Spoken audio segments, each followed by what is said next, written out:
నమస్కారం city news కి స్వాగతం నేను వి రామచంద్ బర్డ్ ఫ్లూ వ్యాధిపై ప్రజలు ఆందోళన చెందొద్దని రాష్ట్ర పరిశ్రమలు వాణిజ్యం ఫుడ్ ప్రాసెసింగ్ శాఖ మంత్రి టీజీ భరత్ అన్నారు. కర్నూలులో బర్డ్ ఫ్లూ వ్యాధి వ్యాపించిన విషయం తెలిసిన వెంటనే మంత్రి టీజీ భరత్ జిల్లా కలెక్టర్తో ఫోన్లో మాట్లాడారు. ప్రస్తుత పరిస్థితిపై వివరాలు అడిగి తెలుసుకున్నారు. బర్డ్ ఫ్లూ వ్యాధిపై ప్రజలు ఆందోళన చెందొద్దని రాష్ట్ర పరిశ్రమలు వాణిజ్యం ఫుడ్ ప్రాసెసింగ్ శాఖ మంత్రి టీజీ భరత్ అన్నారు.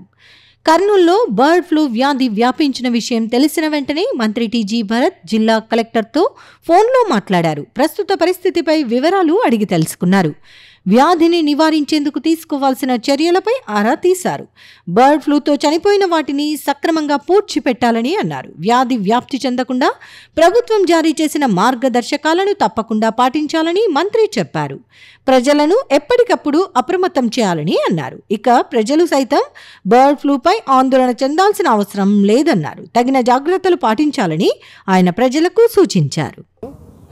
మెయిన్గా ఇప్పుడు కొంచెం ప్రజలను వేధిస్తున్న సమస్య ఏంటంటే బర్డ్ ఫ్లూ జబ్బు తూర్పు పశ్చిమ గోదావరి జిల్లాల్లో ఎక్కువగా ప్రబలింది. అక్కడ చాలా కోళ్ళకు వ్యాధి సోకింది. మన కర్నూలు జిల్లాలో అయితే కనుక ఒక ఎన్ఆర్పేట అనే ప్రదేశంలో ఒక అతను రాజు అన్న అతను ఈ ఖజానా బాతులు మెయింటైన్ చేసుకుంటున్నాడు. ఒక 25 బాతులు మెయింటైన్ చేసుకుంటున్నాడు. అందులో వాటికి ఈ జబ్బు సోకి ఒక 15 బాతులు చనిపోవడం జరిగింది. ఆ చనిపోవడంతో వాళ్ళు మా ఆసుపత్రిని కన్సల్ట్ అయ్యారు. కన్సల్ట్ అవ్వగానే ఈ శాంపుల్స్ తీసి భోపాల్ ల్యాబ్కి పంపించడం జరిగింది. అందులో ఒక బాతుకి ఈ మన బర్డ్ ఫ్లూ జబ్బు నిర్ధారణ అయింది. నిర్ధారణ అవ్వగానే అతని దగ్గర ఉన్న రిమైనింగ్ 10 బాతుల్ని కల్లింగ్ చేయడం జరిగింది. దాన్ని శాస్త్రీయ పద్ధతుల్లో పూడ్చివేయడం జరిగింది. అందువలన మన ఏరియాని ఎన్ఆర్పేటకి సరౌండింగ్ 1 కిలోమీటర్ ఏరియాని రెడ్ జోన్గా డిక్లేర్ చేయడం జరిగింది. ఈ ప్రదేశంలో కోడి మాంసం కానీ కోడికి సంబంధించిన పదార్థాలు ఎగ్స్ ఇవి కూడా నిషేధించడం అయింది.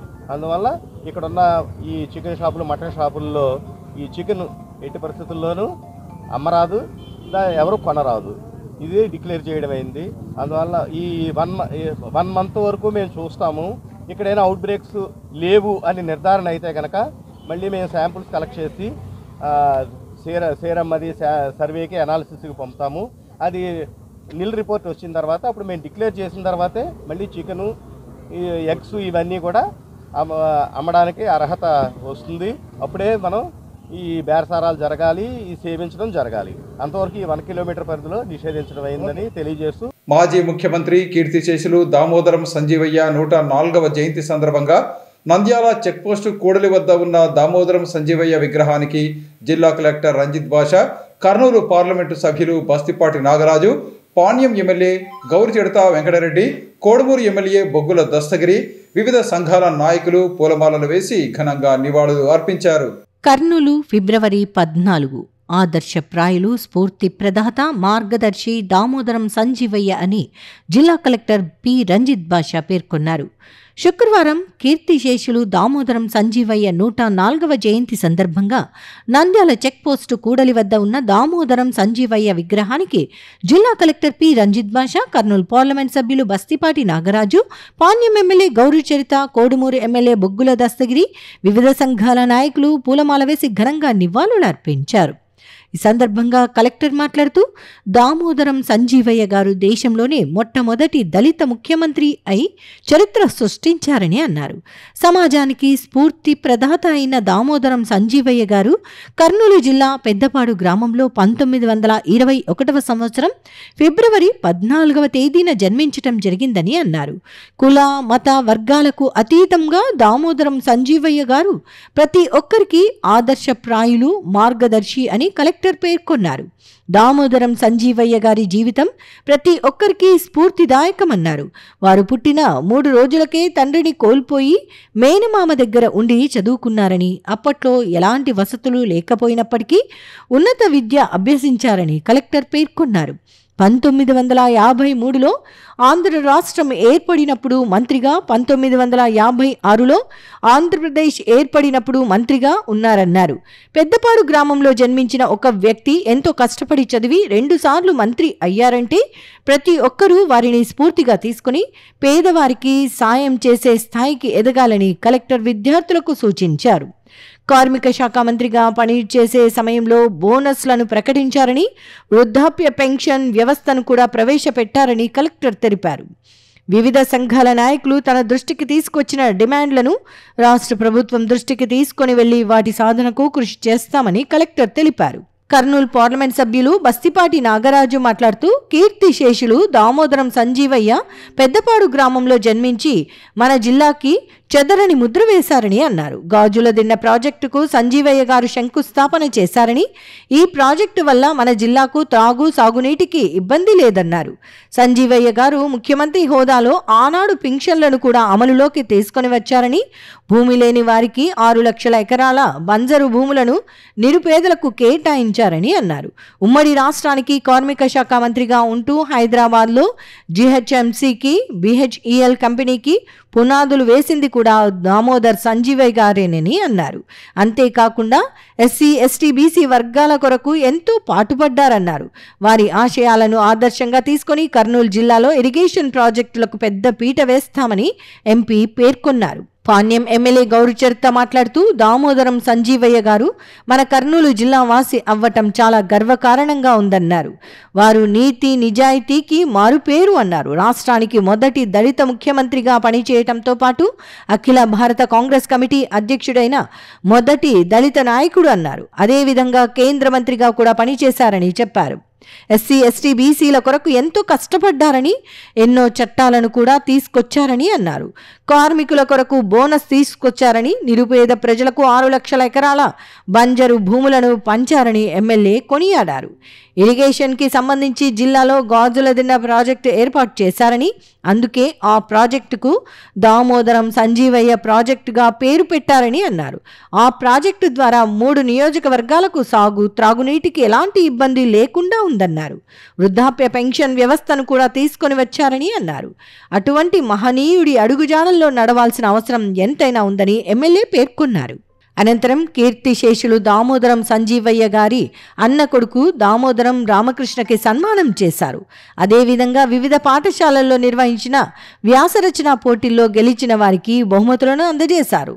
అంతకుముందు ఉమ్మడి ఆంధ్రప్రదేశ్ రాష్ట్ర తొలి దళిత ముఖ్యమంత్రి కీర్తిశేషులు దామోదరం సంజీవయ్య 104వ జయంతి సందర్భంగా కలెక్టర్ కార్యాలయంలో ఆయన చిత్రపటానికి కలెక్టర్ పుష్పాంజలి సమర్పించి అనంతరం కలెక్టరేట్ నుండి సి క్యాంపు మీదుగా నంద్యాల చెక్పోస్ట్ వరకు నిర్వహించిన ర్యాలీలో కలెక్టర్ పాల్గొన్నారు. కార్యక్రమంలో Kodumur MLA Boggula Dastagiri, Kurnool RDO Sandeep Kumar, Doordarshan director Rangaswamy, Valmiki సంఘం corporation director Manjunath, SC corporation director Poturaju Ravikumar, SC corporation ED మరియు సాంఘిక సంక్షేమ శాఖ JD తులసి, SC ST సంఘాల నాయకులు, విద్యార్థి సంఘాల నాయకులు తదితరులు పాల్గొన్నారు.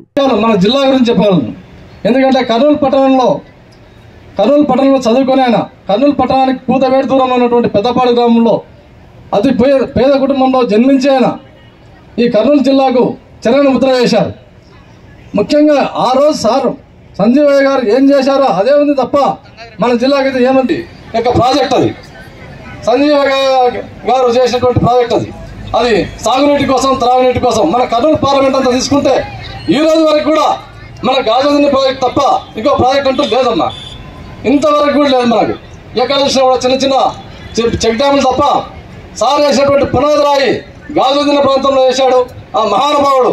అది 4 టీఎంసీలతో ఈరోజు 5 టీఎంసీ. సంజీవయ్య గారి 104వ జయంతి సందర్భంగా మనకి అతి దగ్గరలో మన కర్నూలు జిల్లాలో కల్లూరు మండలంలో పెద్దపాడులో జన్మించడం నిజంగా నేను గర్వంగా ఫీల్ అవుతా ఉన్నా. ఎందుకంటే నా నియోజకవర్గంలో మన కర్నూలు జిల్లాకు అతి సమీపంలో ఉన్న గ్రామంలో జన్మించి ఆయన ఎంతో స్థాయికి ఎదిగిపోవడం జరిగింది. ఆయన మన దేశానికి దళిత ముఖ్యమంత్రిగా, మన రాష్ట్రానికి దళిత ముఖ్యమంత్రిగా చేయడమే కాకుండా ఆయన AICC కాంగ్రెస్ కమిటీకి అధ్యక్షులుగా ఉన్నారు. డెఫినెట్గా అందరికీ అంటే ఒక వర్గము, ఒక మతం, ఒక కులం అని కాకుండా అందరికీ కూడా ఖచ్చితంగా ఒక ఆదర్శప్రాయుడు, కంపల్సరీగా ఒక మార్గదర్శి. ఒక్కసారి ఆయన జీవితాన్ని చూసుకుంటే ఇక్కడ పిల్లలందరూ కూడా ఒక ఆదర్శం, ఖచ్చితంగా మీకు అందరికీ ఒక ఇన్స్పిరేషన్గా అనిపిస్తుంది. 1921లో ఫిబ్రవరి 14 ఈ రోజున జన్మించినటువంటి ఆయన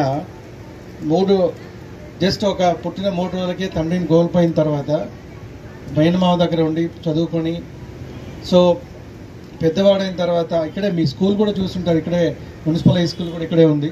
ఆ స్కూల్లో చదివి ఇక్కడ నుంచి అనంతపూర్కి వెళ్ళి అక్కడే డిగ్రీ కంప్లీట్ చేసుకొని, ఒకసారి ఆలోచించండి 21లో ఇలాంటి పరిస్థితులు ఉంటాయి. ఇప్పుడంటే బస్సులు ఉన్నాయి, కార్లు ఉన్నాయి, వెహికల్స్ ఉన్నాయి, ఆటోలు ఉన్నాయి, అప్పుడు ఏమీ లేవు. ఆ టైంలో ఆయన అక్కడికి వెళ్ళి డిగ్రీ చేయడం, లా చేసిన తర్వాత సివిల్ సప్లైస్లో ఒక జాబ్ చేస్తూ అక్కడ అంతటితో ఆగకుండా అక్కడి నుంచి మళ్ళీ లా చేసి బారిస్టర్గా పనిచేసిన తర్వాత, లాయర్గా, అడ్వకేట్గా పనిచేసిన తర్వాత, అధ్యాపకునిగా ఒక వృత్తిని చేపట్టిన తర్వాత ఫైనల్గా ఆయన మన రాష్ట్రంలో ఒక మినిస్టర్గా, అంటే 53లో మినిస్టర్గా, 56లో మళ్ళీ ఒకసారి మినిస్టర్గా, అంటే ఆంధ్ర రాష్ట్రం, ఆంధ్రప్రదేశ్ రెండు ఏర్పడ్డాయి. 53లో రాష్ట్రం ఏర్పడింది, 56లో ఆంధ్రప్రదేశ్ ఏర్పడింది. 2 సార్లు మినిస్టర్గా అయ్యారంటే ఒక్కసారి ఆలోచించండి. ఇక్కడ ఒక పెద్దపాడు గ్రామంలో నుంచి ఒక వ్యక్తి ఈ విధంగా చదువుకొని, అంటే ఆ పేదరికం నుంచి కావచ్చు, లేదు అప్పుడున్న పరిస్థితులను బట్టి కావచ్చు, ఒక మంత్రిగా ఎదిగాడు అంటే ఖచ్చితంగా మనం అందరం స్ఫూర్తిగా తీసుకోవాలి డెఫినెట్గా. సో అందరూ ఒకసారి ఆయనకి సందర్భంగా ఒకసారి మనందరూ చప్పట్లతో పాటు గట్టిగా అనుకోవాలి, ప్రతిజ్ఞ చేసుకోవాలి. ఎస్ నాగప్ప వీధికి చెందిన రచ్చబండ సేవా సమితి నాయకులు శ్రీనివాసులు ఆధ్వర్యంలో నిర్వహించారు. ఈ కార్యక్రమానికి ముఖ్య అతిథులుగా టీడీపీ నగర అధ్యక్షుడు నాగరాజు యాదవ్, స్థానిక నాయకులు బొల్లెద్దుల సాయి పవన్, ధరూర్, జేమ్స్ సుధాకర్ తదితరులు పాల్గొన్నారు.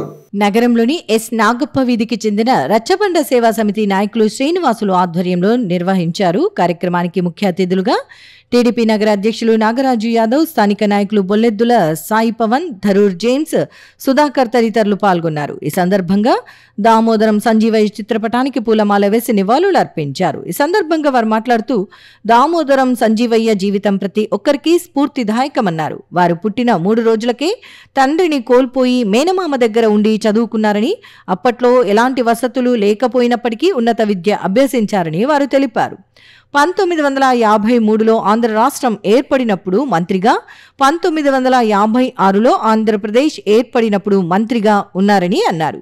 పెద్దపాడు గ్రామంలో జన్మించిన ఒక వ్యక్తి ఎంతో కష్టపడి చదివి 2 సార్లు మంత్రి అయ్యారంటే ప్రతి ఒక్కరూ వారిని స్ఫూర్తిగా తీసుకుని పేదవారికి సహాయం చేసే స్థాయికి ఎదగాలని కోరారు. ఉమ్మడి రాష్ట్రానికి కార్మిక శాఖ మంత్రిగా ఉంటూ హైదరాబాద్లో జీహెచ్ఎంసీకి, బిహెచ్ఈఎల్ కంపెనీకి పునాదులు వేసింది కూడా దామోదరం సంజీవయ్య గారు. మన కర్నూలు జిల్లా వాసి అవ్వటం చాలా గర్వకారణంగా ఉందన్నారు.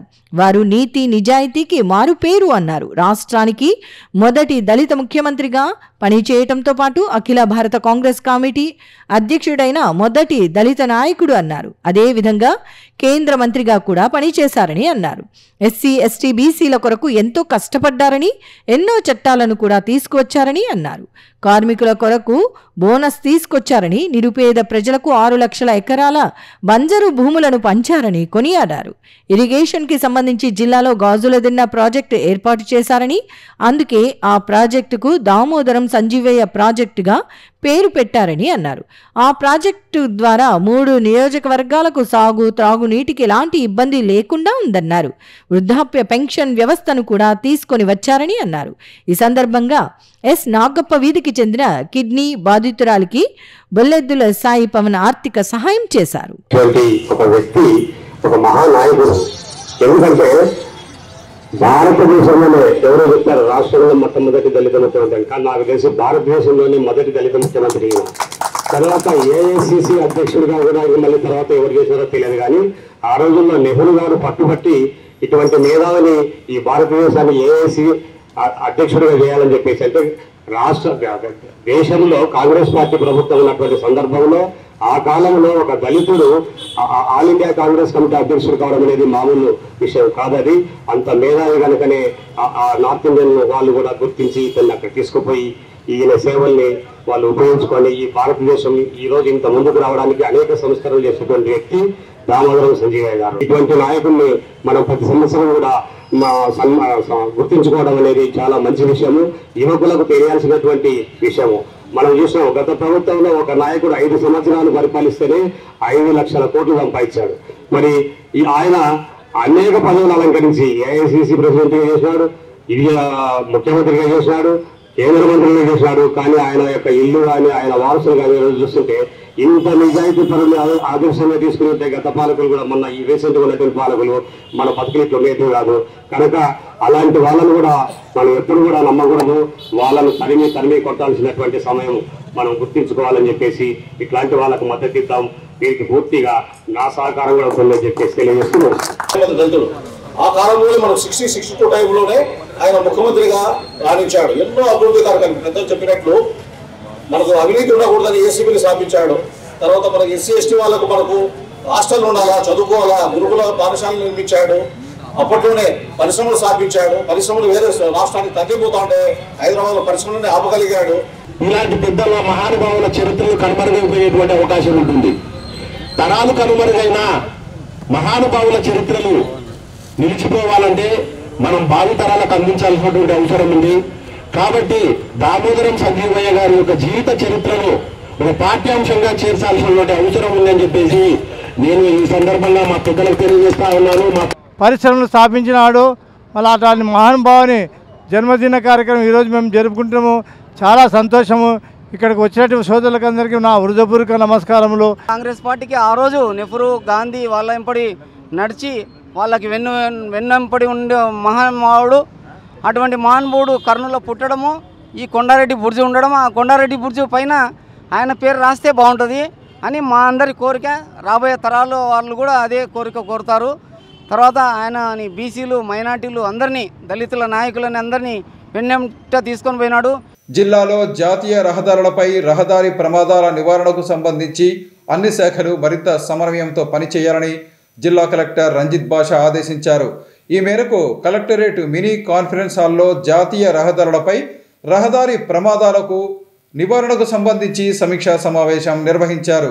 నగరంలోని జిల్లా కలెక్టరేట్ మినీ కాన్ఫరెన్స్ హాల్లో జిల్లా కలెక్టర్ రంజిత్ బాషా ఆధ్వర్యంలో డిస్ట్రిక్ట్ రోడ్ సేఫ్టీ కమిటీ సమావేశం నిర్వహించారు. ఈ సందర్భంగా జిల్లా కలెక్టర్ రంజిత్ బాషా మాట్లాడుతూ నేషనల్ హైవేల్లో నిబంధనల ప్రకారం సైన్ బోర్డులు, రంబుల్ స్ట్రిప్స్, స్పీడ్ బ్రేకర్స్ తదితర చర్యలు తీసుకున్నారా లేదా అన్ని జాతీయ రహదారులపై సంబంధిత శాఖల అధికారుల టీంతో వెళ్లి పరిశీలించాలని కలెక్టర్ R&B SEని ఆదేశించారు.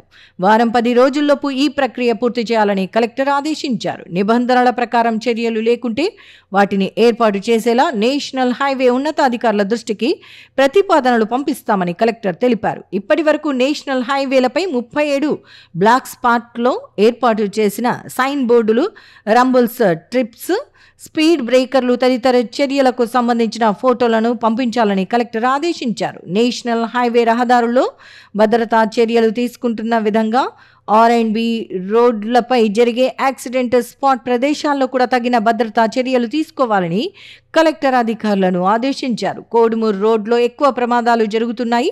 వాటి నివారణకు ఏమి చేయగలమో పరిశీలించి తగిన చర్యలు తీసుకోవాలని కలెక్టర్ R&B SEని ఆదేశించారు. కర్నూలు నగరంలో 0 నుండి 18 సంవత్సరాల లోపు అంగవైకల్యంతో బాధపడుతున్న వారిని గుర్తించేందుకు ఇంటింటి సర్వే నిర్వహిస్తున్నట్లు జిల్లా న్యాయ సేవాధికార సంస్థ కార్యదర్శి లీలా వెంకట శేషాద్రి తెలిపారు. ఈ మేరకు ఇల్లూరు నగర్ నుంచి ఇందిరాగాంధీ నగర్ వరకు ఇంటింటి సర్వే కార్యక్రమాన్ని నిర్వహించారు. రాష్ట్ర న్యాయ సేవా అధికార సంస్థ ఆదేశాల మేరకు గురువారం Illur Nagar urban primary health centre నుండి ఇందిరాగాంధీ నగర్ వరకు జిల్లా న్యాయ సేవాధికార సంస్థ కార్యదర్శి లీలా వెంకట శేషాద్రి ఆధ్వర్యంలో ఇంటింటి సర్వే నిర్వహించారు. అనంతరం న్యాయమూర్తి మాట్లాడుతూ రాష్ట్ర న్యాయ సేవాధికార సంస్థ అమరావతి వారి ఆదేశాల మేరకు లీగల్ సర్వీసెస్ ఇంటింటి సర్వే నిర్వహించడానికి న్యాయవాదులు, పారా లీగల్ వాలంటీర్లు, ఆశా వర్కర్లు, ANMలు, కమ్యూనిటీ హెల్త్ ఆఫీసర్లచే టీంలను ఏర్పాటు చేసినట్లు తెలిపారు. కర్నూలు, నంద్యాల జిల్లాల్లో ఫిబ్రవరి 10 నుండి 24వ తేదీ వరకు జరిగే ఈ సర్వేలో ఇంటింటికి తిరిగి 0 నుండి 18 సంవత్సరాల వయస్సులో ఎవరైనా అంగవైకల్యంతో ఉన్నవారిని గుర్తించి సత్వర చికిత్స అందజేయటం జరుగుతుందని తెలిపారు. ప్రాథమిక దశలో గుర్తించగలిగిన వైకల్యాలను ప్రభుత్వ ఆసుపత్రి ఆవరణలో గల DEIC సెంటర్కు పంపించటం జరుగుతుందని చెప్పారు. శారీరక, మానసిక, వెనికిడి, గ్రహణ, ముర్రి, మాట ఉచ్చారణ సమస్యలు గల పిల్లలను DEIC సెంటర్ ద్వారా ఉచితంగా పరిష్కరించి చిన్నారుల జీవనంను మెరుగుపరచడమే లక్ష్యంగా ఈ సర్వే నిర్వహిస్తున్నామని తెలిపారు. ఈ కార్యక్రమంలో న్యాయవాదులు Nirmala, Shiva Sudarshan, doctor Rayapati Srinivasulu, para legal volunteers Hemanth, Gopi, డైస్ centre manager Irfan, urban health centre doctor Soumya, ANMలు బుజ్జమ్మ, జీవిత, ఆశా వర్కర్స్ ప్రశాంతి, పుష్పవతి, అంగన్వాడీ వర్కర్ శకుంతల తదితరులు పాల్గొన్నారు. Andhra Pradesh state legal services authority వారి ఆధ్వర్యంలో మన జిల్లా జడ్జి కబర్ది గారి ఆదేశాల మేరకు ఈ ప్రోగ్రాం చేయడం జరుగుతుంది. ఈ ప్రోగ్రాం యొక్క ముఖ్య ఉద్దేశం ఏమిటంటే డోర్ టు డోర్ క్యాంపెయిన్ చేసి డిజేబుల్డ్ పిల్లలు ఎవరైనా ఉన్నారేమో అని ఐడెంటిఫై చేయడం. 0 నుంచి 18 ఇయర్స్ వరకు ఎవరన్నా డిజేబుల్డ్ చిల్డ్రన్ ఉంటే వారిని గుర్తించి వారికి ఎర్లీగా ట్రీట్మెంట్ ఇచ్చి వారికి పౌష్టికంగా తయారు చేయాలనే ఉద్దేశంతోనే ఈ కార్యక్రమం చేయడం జరుగుతుంది. సో ఈ కార్యక్రమంలో చాలా టీమ్స్ను మేము తయారు చేయడం జరిగింది. ఈ టీమ్స్లో panel lawyers, paralegal volunteers, community health officers, ANMs ఇంకా అదర్ మెంబర్స్ యొక్క కోఆర్డినేషన్ తీసుకొని ఈ కార్యక్రమం చేయడం జరుగుతుంది. సో ఈ కార్యక్రమానికి అందరూ సహకరించి ఎవరన్నా పిల్లలు డిజేబుల్డ్ చిల్డ్రన్ ఉంటే గన ఇమీడియట్గా మేము కన్నా ఐడెంటిఫై చేసినా, మా టీం ఐడెంటిఫై చేసినా వీరందరికీ కూడా సత్వరమైన చికిత్స చేస్తూ వారిని పిల్లల్ని కూడా మంచి అభివృద్ధి చేస్తూ నేటి బాలలే రేపటి పౌరులుగా తీర్చిదిద్దాలనేదే ఈ కార్యక్రమం యొక్క ఉద్దేశం. జిల్లాలో గంజాయి సాగు, మత్తు పదార్థాల సరఫరా వినియోగాన్ని పూర్తిగా అరికట్టే విధంగా అవసరమైన అన్ని చర్యలు తీసుకోవాలని జిల్లా కలెక్టర్ రంజిత్ బాషా ఆదేశించారు. ఈ మేరకు కలెక్టరేట్ మినీ కాన్ఫరెన్స్ హాల్లో నార్కోటిక్స్ కోఆర్డినేషన్ సమావేశాన్ని నిర్వహించారు. నగరంలోని జిల్లా కలెక్టరేట్ సమావేశ మందిరంలో నార్కోటిక్స్ కోఆర్డినేషన్ సమావేశాన్ని నిర్వహించారు. ఈ సందర్భంగా జిల్లా కలెక్టర్ రంజిత్ బాషా మాట్లాడుతూ మత్తు పదార్థాల వల్ల కలిగే అనర్థాలపై పూర్తి స్థాయిలో అవగాహన కలిగించాలని అధికారులను ఆదేశించారు. ప్రతి పాఠశాల, కళాశాలలో ఇందుకు సంబంధించి శాశ్వతంగా ఉండే విధంగా హోర్డింగులు ఏర్పాటు చేయాలని కలెక్టర్ ఆదేశించారు. ఇందుకు సంబంధించిన డిజైన్ SP గారి నుండి వస్తుందని, ఆ మేరకు హోర్డింగ్లు ఏర్పాటు చేయాలని కలెక్టర్ DEOను ఆదేశించారు. విద్యార్థులకు పాఠశాల బోధన కోసం 600 పాఠశాలలను కనెక్ట్ చేస్తూ వర్చువల్ ల్యాబ్ను ఏర్పాటు చేయడం జరిగిందని, దాని ద్వారా జిల్లాలో అన్ని పాఠశాలల ఉపాధ్యాయులతో సమావేశాలు ఏర్పాటు చేయాలని, అందుకు తగిన ఏర్పాట్లు చేయాలని కలెక్టర్ DEOను ఆదేశించారు. యూట్యూబ్ లింకును కూడా క్రియేట్ చేసి అన్ని పాఠశాలలు, కళాశాలలు ఈ సదస్సులో పాల్గొనేలా చూడాలని కలెక్టర్ DEOను ఆదేశించారు. పొలాల్లో గంజాయి సాగుపై పూర్తి నిఘాను ఉంచాలని కలెక్టర్ జిల్లా వ్యవసాయ శాఖ అధికారిని ఆదేశించారు. పాఠశాలల్లో ఇప్పటి వరకు ఎన్ని అవగాహన సదస్సులు నిర్వహించారు, RTC బస్సుల్లో ఎన్ని తనిఖీలు చేశారు, నివేదికను అందజేయాలని కలెక్టర్ DEO, RTC, RMను ఆదేశించారు. అదేవిధంగా సంబంధిత శాఖ అధికారులు అందరూ యాక్షన్ టేకెన్ రిపోర్టును అందజేయాలని కలెక్టర్ ఆదేశించారు. అటవీ ప్రాంతాల్లో కూడా గంజాయి సాగుపై నిఘా ఉంచాలని, అప్రమత్తంగా ఉండాలని కలెక్టర్ అటవీ శాఖ అధికారిని ఆదేశించారు. నగరంలోని బంగారుపేట నివాసులకు జీవనోపాధి మార్గాలు కల్పించాలని కలెక్టర్ అధికారులను ఆదేశించారు. ఎక్సైజ్, BC సంక్షేమం, పోలీస్, DRDA అధికారులు ఈ అంశంపై వారితో మాట్లాడి ప్రత్యామ్నాయ ఉపాధి మార్గాల కల్పనపై చర్యలు తీసుకోవాలని అన్నారు. బ్యాంకుల ద్వారా రుణాలు ఇప్పించి స్వయం ఉపాధి కల్పన, ఫ్యాక్టరీల్లో ఉద్యోగాల కల్పన తదితర మార్గాలపై దృష్టి పెట్టాలని కలెక్టర్ ఆదేశించారు. జిల్లా SP విక్రాంత్ పాటిల్ మాట్లాడుతూ రాష్ట్ర ప్రభుత్వం మత్తు పదార్థాల వినియోగం, సరఫరాపై పూర్తి స్థాయిలో కట్టడి చేయటానికి ఈగల్స్ అనే విభాగాన్ని చేసిందని అన్నారు. ప్రభుత్వ ఉత్తర్వుల మేరకు అన్ని కళాశాలలు, పాఠశాలల ప్రధానోపాధ్యాయులు, ఉపాధ్యాయులను కోఆర్డినేటర్స్గా నియమించడంతో పాటు ప్రతి పాఠశాలకు ఒక పోలీసును కోఆర్డినేటర్గా నియమిస్తున్నామని అన్నారు. అదేవిధంగా మత్తు పదార్థాల వల్ల జరిగే అనర్థాలపై ప్రజలకు తరచూ అవగాహన కల్పించాల్సిన అవసరం ఉందన్నారు. జిల్లా నుండి వివిధ ప్రాంతాలకు వెళ్లే బస్సులు, రైళ్ల ద్వారా రవాణాను పూర్తిగా అరికట్టేలా చర్యలు తీసుకోవాలని ఎస్పీ సంబంధిత అధికారులను ఆదేశించారు. ముఖ్యంగా హైదరాబాద్ నుండి బెంగళూరు వెళ్లే బస్సులపై నిఘా ఉంచాలని అన్నారు.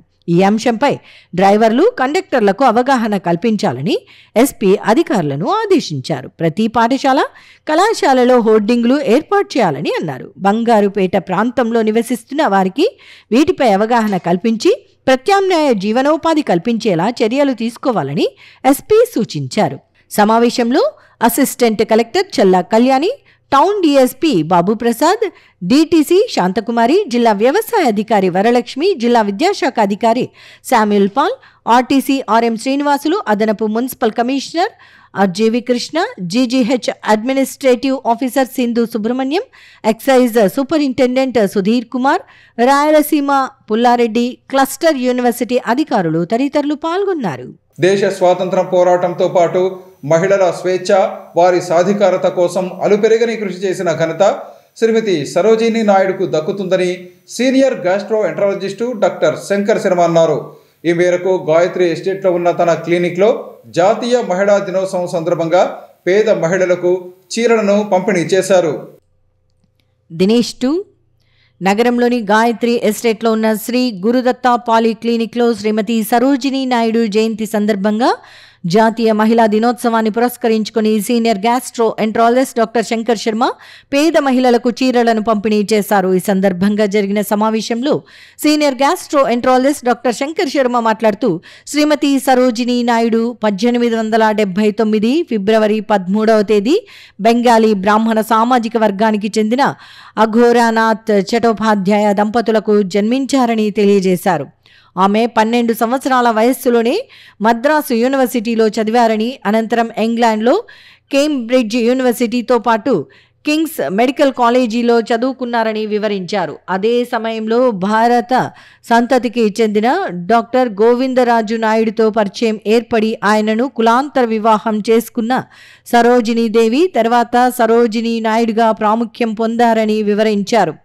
ఆమె దేశ స్వాతంత్ర పోరాటంతో పాటు మహిళల స్వేచ్ఛ కోసం, మహిళా సాధికారత కోసం ఎంతో కృషి చేశారని అన్నారు.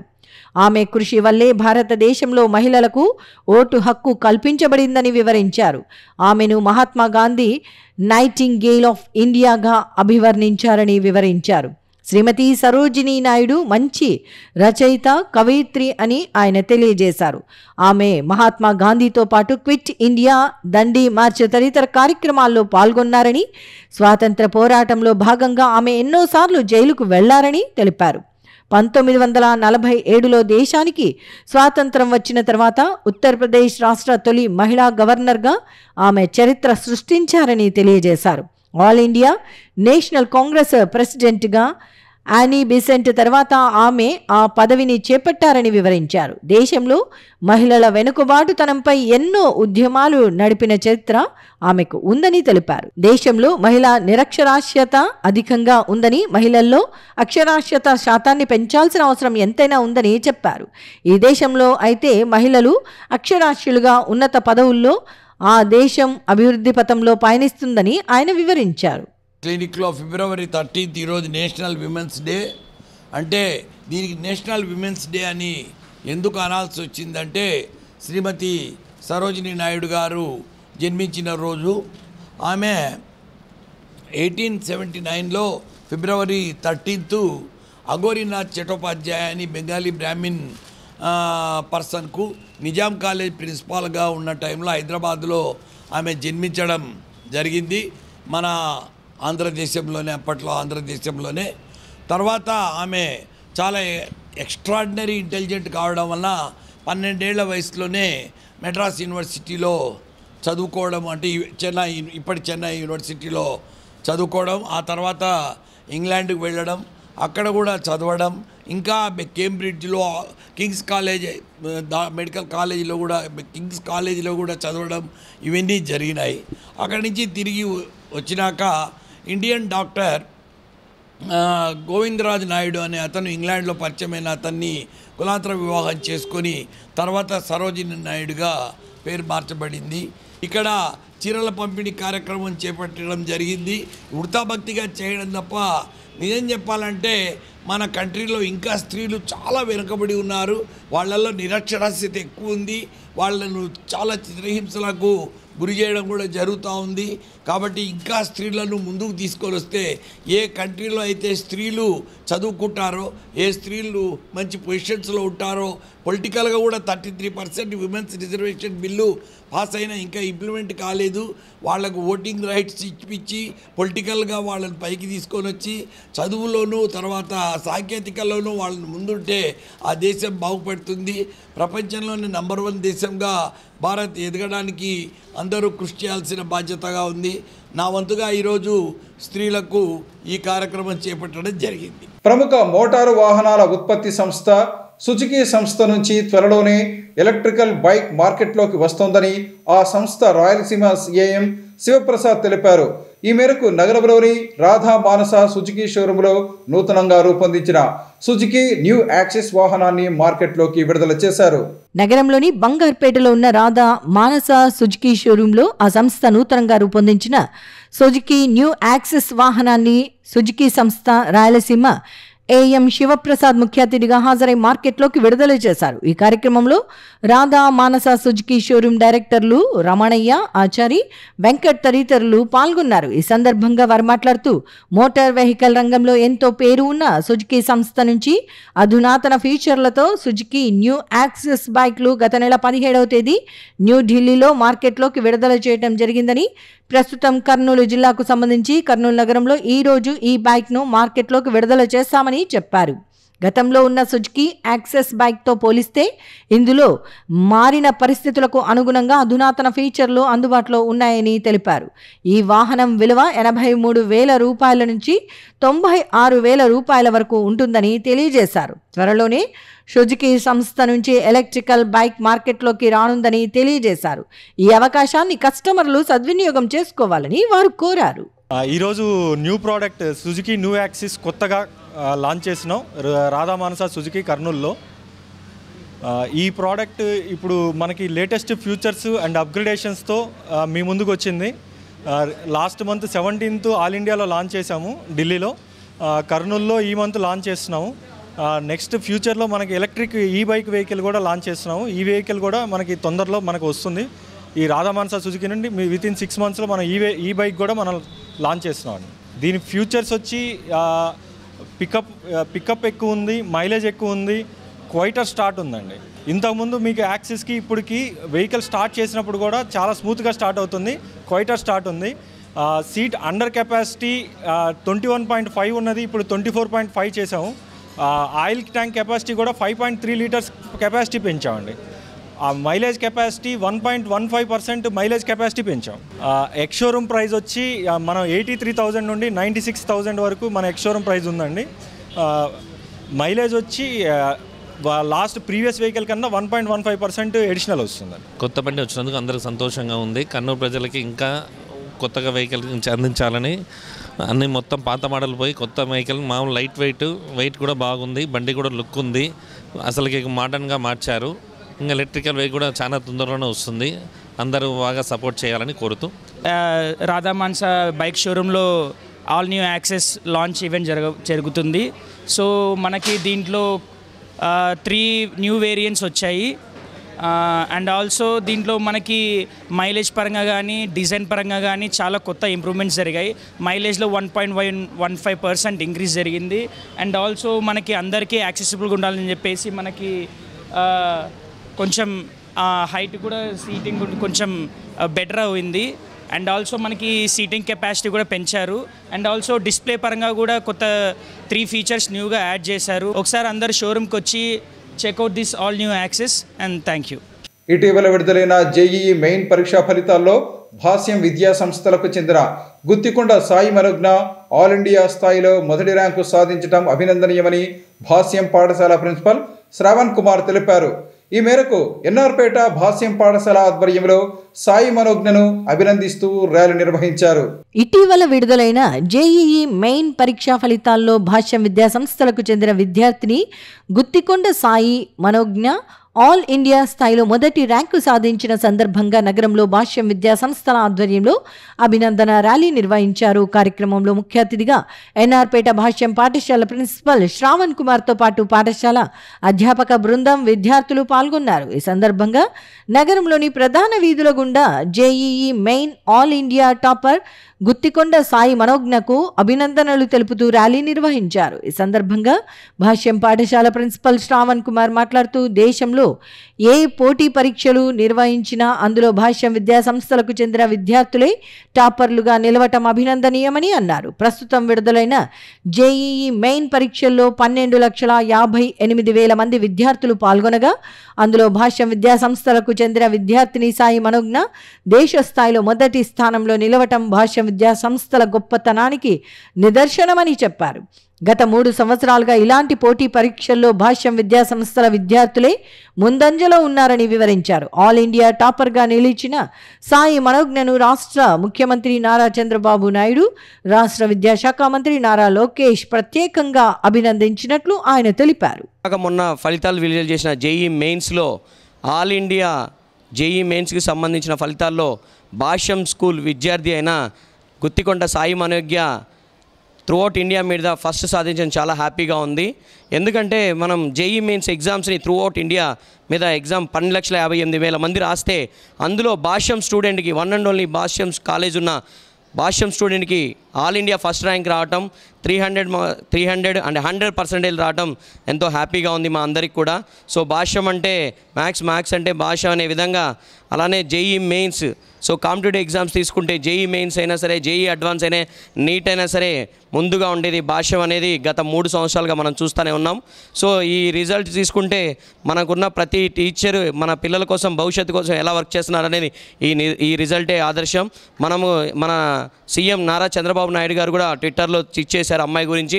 అలానే ఎడ్యుకేషన్ మినిస్టర్ నారా లోకేష్ గారు కూడా ట్విట్టర్లో ట్వీట్ చేశారు. ఈరోజు నారా లోకేష్ గారిని, చంద్రబాబు నాయుడు గారిని కూడా భాష్యం రామకృష్ణ గారు, అలానే భాష్యం హనుమంతరావు సారు, అలానే రిజల్ట్ తీసుకొచ్చిన గుత్తికొండ సాయి మనోజ్ఞ కూడా వెళ్ళటం జరిగింది. వాళ్ళని అప్రిషియేషన్ చేయడం కూడా జరిగింది. ఇవి ఈనాటి సిటీ న్యూస్. తిరిగి రేపు ప్రసారమయ్యే సిటీ న్యూస్లో మళ్ళీ కలుసుకుందాం. అంతవరకు సెలవు. నమస్కారం.